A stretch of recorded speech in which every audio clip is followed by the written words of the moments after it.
Okay, video number 3. I told you I'd let you guys know if I screwed something up. I don't think I screwed anything up per se. I rather forgot to do some maintenance on my bandsaw. A lot of people apparently forget to do this. I did a lot of research after I did this last night. So these are the tires on your bandsaw. They do require maintenance. How often you use it and what kind of wood and how much you're using it depends on what you need to do.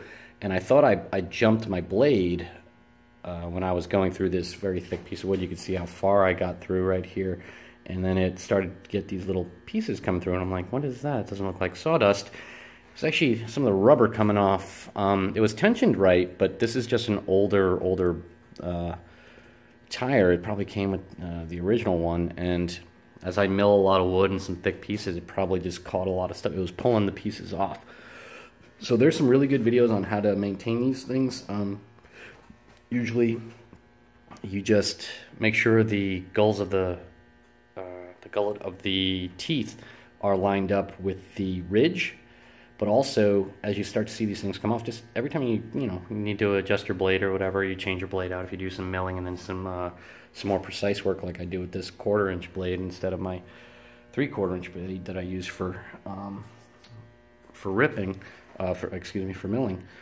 Just see this stuff, it kind of gets up on there. It's a bunch of gunk, it's all sawdust, and it just doesn't come off with a scrape. You don't want to use a knife or anything else, or even a wire brush, because you can mess this up, which is where you want the teeth to track. So basically what you want to do is some mineral spirits, and don't want to use lacquer thinner, because this is rubber. You are talking about rubber.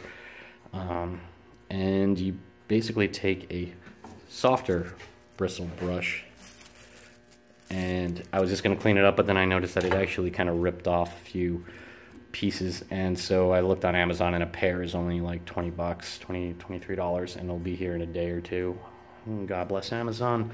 So I like when my projects turn into learning lessons for other people, because that's kind of the point of this channel. Is I was kind of a newer woodworker, and I kind of went out into the depths alone, and I just worked my way through it, and trial and error, and I'm trying to save some people a couple of bucks here, and some frustration. So I'll have another video about all that, but hopefully this channel will teach people what safety-wise what to do and what not to do, maintenance-wise what to do and what not to do, or what to pay attention to, and then also what tools you need, what tools you don't, the expensive jigs that you can probably forget about. So basically what I'm going to do is wait for those new bands to come, and you got to boil them for about 15 minutes, or put them in 150-degree water just to loosen them up so you can get them on here, otherwise they won't fit very well, and then get these out. So I learned a new lesson. I likely needed to replace them anyway. I looked at the bands, the tires, excuse me, and just looking at them, they likely needed replaced even before this little episode. So something to check on your bandsaws is your tires, and if you haven't cleaned the tires in a while, it's probably a good idea. And as long as you're doing that, you might as well clean out the whole thing, get it running like new. So yeah, as you can see, my bandsaw likely needs a good clean out as well. So I'll be doing that on Tuesday. That'll be my maintenance night, and then I'll get back to it on Wednesday, and hopefully show that. In the meantime, what I'd like to show is what I've been doing with the thing. So I retaped it after I shellacked the inside of the walls. I put 3 coats of shellac. I think it looks really nice. It's got the splines with the purple heart. This is ambrosia maple. What I paid attention to, because I saw some people talking about it on boards, is cutting very carefully to make sure that the grain follows around. Apparently that's a problem for some people, getting the grain to follow. So I just kind of made sure that it went all the way around, and there you go. So you see it follows those.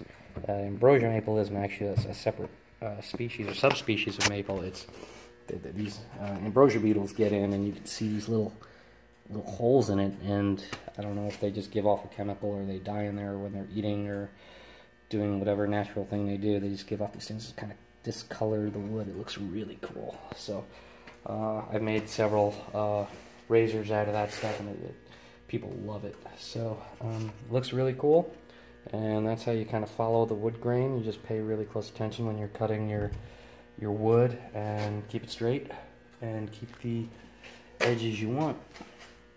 So I'm getting ready to flock this, and I will show a video on that. I don't want to show you a video of me painting this thing because that's just boring, but I'll show you how I flock it when I'm done painting it.